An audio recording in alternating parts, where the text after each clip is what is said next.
Kal Yahawashi Yahawashi Bahashem Rakakadash. All praise, honor, and glory go to the Most High Yahweh in the name of His Son Yahawashi. And I'm coming to you with a hit from the book of Isaiah 60. And this is talking about, the day when, we're on top. This is what we are longing for. This is what we're fighting for, as far as just trying to, continue to do the work and staying, trying to purify ourselves from this world, not giving into the beast system, denying all forms of jump shots and MOTBs that they're going to be offering. I was looking at this article, and in Australia, they're already implementing, basically digital eyes for people that are blind. And so those of the elect, hopeful elect, those that are doing this in sincerity and truth, we know, and I'm praying about that number. We all see that they're going to be using these different miracles to try to institute that MOTB and make it like it's a cool thing, make it like it's the thing to do. But when we read right here, this is talking about a day when all those things will not be in play anymore, and the destruction and the desolation of our people will be redeemed, and that's in the kingdom, because His elect will be glorified with the Heavenly Father and His Son Yahawashi, and in addition, all the laws and all the governments and all the rules that are in play now that are totally unrighteous will be abolished, and the glory will be for the Heavenly Father and His law. And it says in verse 1, it says, Yahawashi, stand up, shine, your new day is dawning. And we all know Jerusalem was the people before it was a land. And so he's talking about, his Israelites. It says, the glory of Yahweh shines brightly on you. The earth and its people are covered with darkness, but the glory of Yahweh is shining upon you. And that's talking about the salvation, because it's only granted to the nation of Israel. The rest of the nations, they're going to continue to have to, live, die, and, be in servitude towards the Israelites. But the Israelites are going to be the ones above all things. We're going to be bigger than them. We're going to have a more physical shine. But more importantly, we're going to be in our hearts, in our minds, following the ways of the Heavenly Father naturally. It says, nations and kings will come to the light of your dawning day. Because they're going to have these other countries, they're going to have their areas and their territories and their so-called governments. But once they see how the Israelites are ruling, they're going to be forced to get in line, and they're going to want to get in line, because they're going to see that that's where the true life and light is. It says, open your eyes, look around, crowds are coming.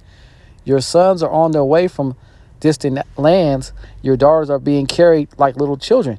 You're going to start to reveal who really is Israel. Right now, since we're all scattered, we have different shades of colors, different lands that we live in. But in that day, everyone's going to come into fold. His elect are going to shine, and they're going to be coming from all different places.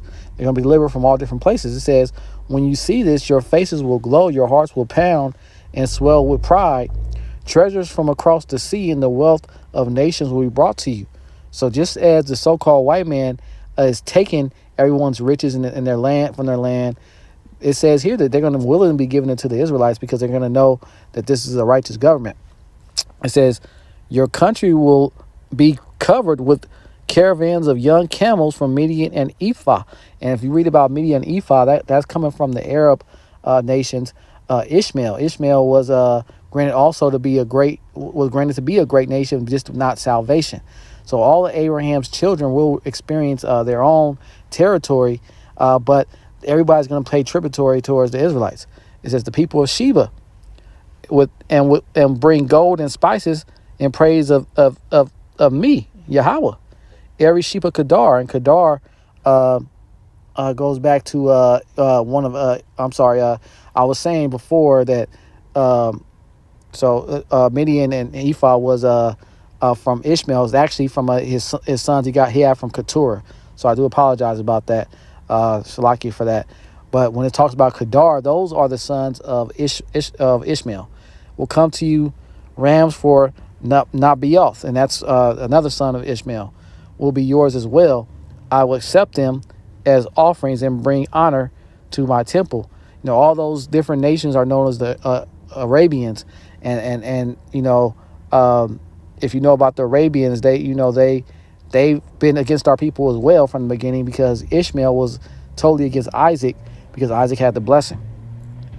It says, "What is this sailing by like clouds, or like doves flying home?" And it's talking about those chariots, the fathership, the one that's going to come and deliver his elect.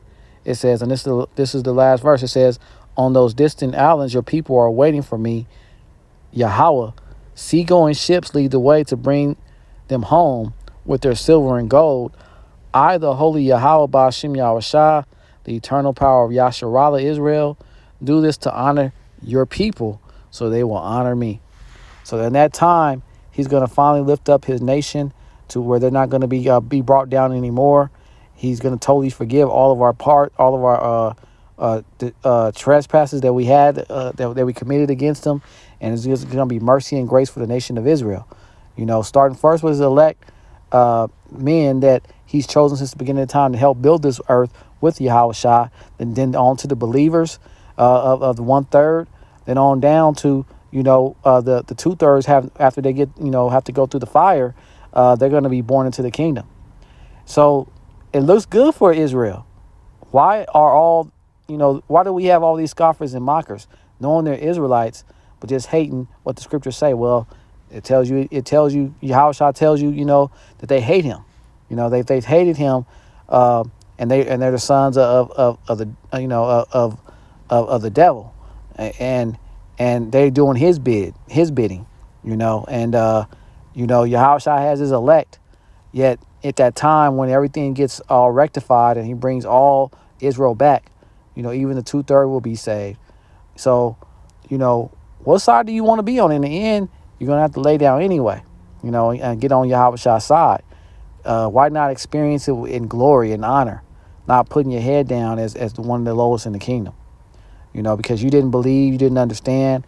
And we know this is all for the elect. Everything's ordained, but if you have ears and you have eyes and you're seeing what's going on, you might want to go ahead and give all glory to Yahweh Ba'ashem Yahawashi, and do the work that he's called you to do, and continue to purify yourself, continue to build and love the brethren, and continue just to have hope in this truth, because it's already written. Since it's already written, it's going to come to play. We just have to play it all out. And with that, just want to give all praise, honor, and glory to Yahweh Ba'ashem Yahawashi, Ba'ashem Rakah Kadash, double honors to all the apostles, elders, teachers, preachers, priests, bishops that come before me and taught me this truth, starting with the apostles and elders, a great millstone, who were taught by their apostles and elders before them. And Shalom, peace be to you, to his holy elect. Till next time, Yahweh.